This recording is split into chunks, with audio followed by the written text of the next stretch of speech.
How can a grounding switch, a tongue scraper, and the right temperature water make an impact on your health? We're going to be going over the top 7 ways that small changes can make a big impact on your health, and we're starting right now.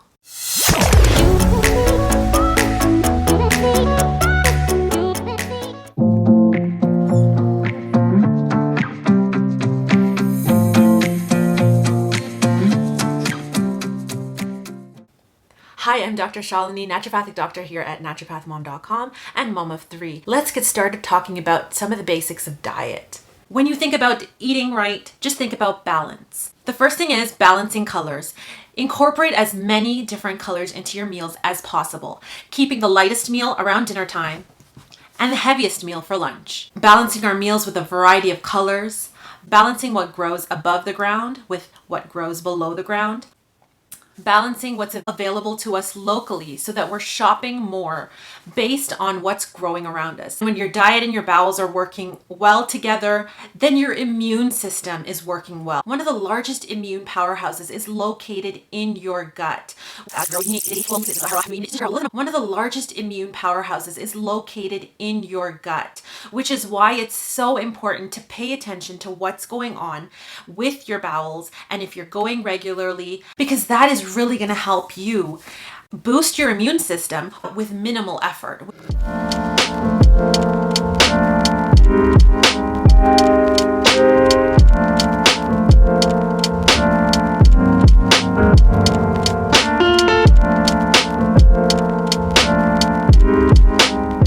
Moving on from there, we're going to talk about water. Drinking just enough water so that you're quenching your thirst and a little bit more is great. You don't necessarily have to chug half a liter every morning. Great way to tell is at the end of the day, are you feeling thirsty? Are you feeling parched? Do you have to go chug a bunch of water? That generally means that you didn't drink enough throughout the day. The other thing is temperature of the water. Guys, if there's one thing that you could take away from this message, please avoid cold water.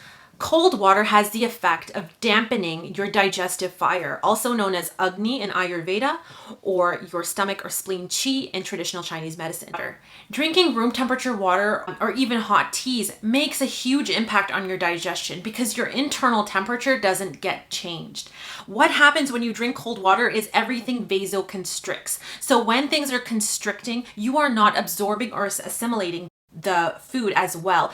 Keeping your liquids about half an hour away from meals is really beneficial because it doesn't dilute the food and you really are just absorbing what you need as you need it and then flushing out the rest. Teas, doesn't matter what the season is, teas are very helpful for the body. Incorporating different herbs at different times is a really great way to assist your health. We talked about water on the inside. Now, what about water on the outside? So keeping your showers as short as possible is really important. And here we're going to see the flip when it comes to the water temperature. Being in a cooler bath is actually more helpful than taking a long hot shower. So ladies, especially mamas who at the end of the day really need that hot shower to wash off the day, it does feel relaxing to do that, but to end your shower or to progressively lower the temperature so that it's cooler and then to end it with a cool spray has enormous effects. So what that again does, if you think about being on vacation and you're at a beach or by a lake and you're taking a bath, and you're bathing in naturally available water sources, it's actually a cooler temperature than our body. And what this does is it conserves the heat and the electrolyte balance within our body. And so we want to make sure our baths are short, keep them as cool as you're comfortable. You want to gauge your own health, your own comfort, and then do it accordingly.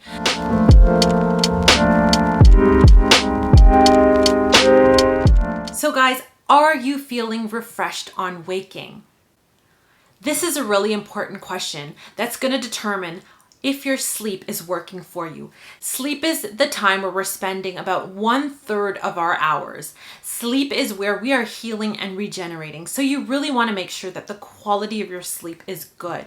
And that you're actually completing the REM cycles.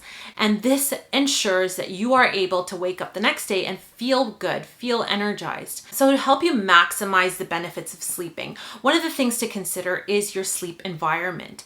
Are there devices around you? Are you charging things next to your bed? Devices, if you use a meter and measure it, they're actually emitting EMFs, and they can interfere with your circadian rhythm. And some people notice this more and other people don't. If you are charging them in the same room as where you are sleeping, keep them at least 6 feet away.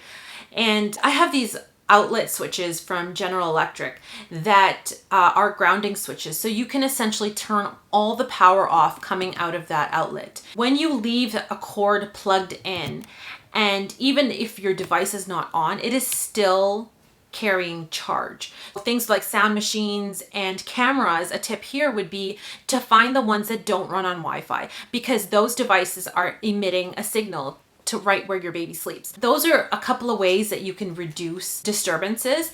Also, keeping the room as dark as possible. A habit that we are seeing now more and more is being on your phone or laptop or iPad for extended period of time, especially right into our sleep. The way that this is harming us is that it's emitting a blue light, which delays how quickly we can fall asleep.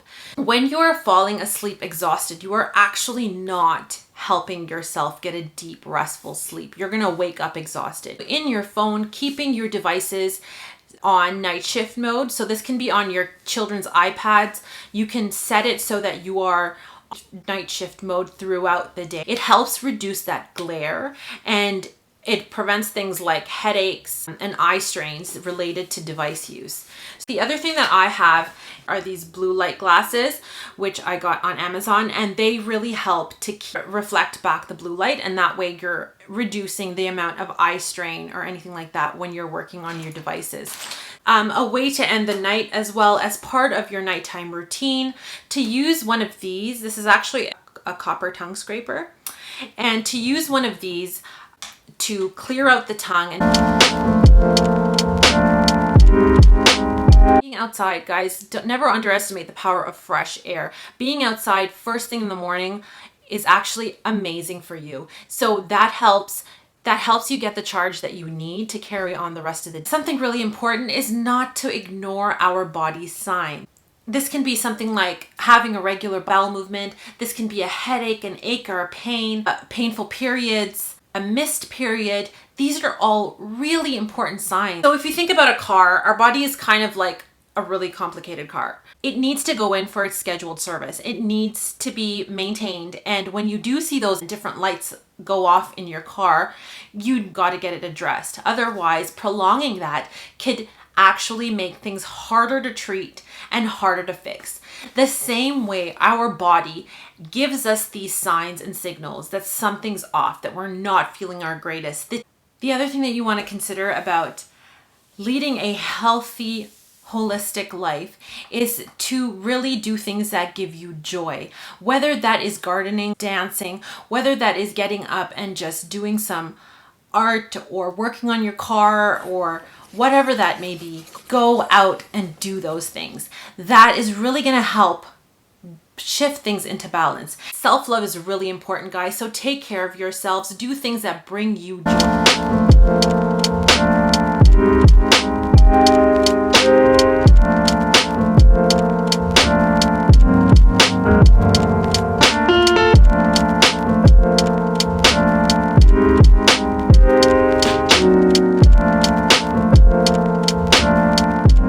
Okay, guys, and that brings the video to an end. Thank you so much for watching. Please hit the subscribe button if you enjoyed this. Leaving you with lots of love and light, Dr. Shalini.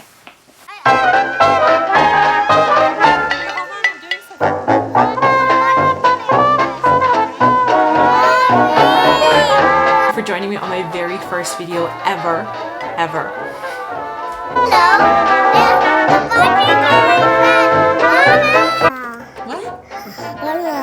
That's what I'm saying in the video?